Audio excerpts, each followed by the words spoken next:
Première réaction par rapport au vote de cette réforme institutionnelle pour la Corse, c'est d'abord un grand sentiment de satisfaction quant à l'aboutissement de ce vote à une large majorité, plus large même que celle dont on pouvait penser qu'elle serait au moment où dans les commissions s'éternisaient des débats sur un certain nombre de sujets qui avaient difficulté à trouver consensus.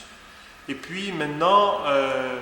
un grand chantier qui s'ouvre, puisque après l'étape de l'Assemblée de Corse, il va falloir bien sûr convaincre le gouvernement puis le Parlement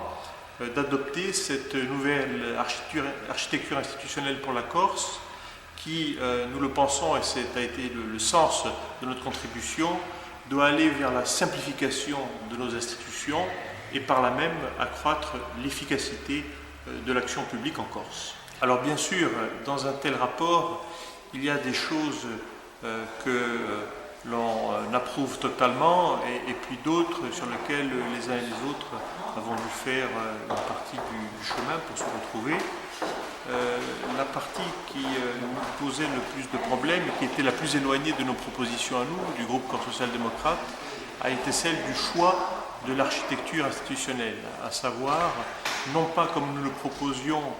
une Assemblée de Corse avec un collège d'élus politiques et un collège d'élus représentant les territoires, au sein d'une même Assemblée de Corse unique,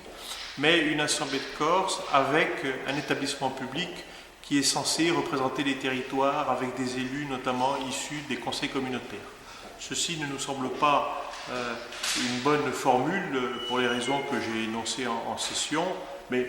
comme nous sommes pour la collectivité unique et qui est pour nous quand même le point essentiel et fondamental, eh bien, nous avons fait cette part de chemin nous aussi.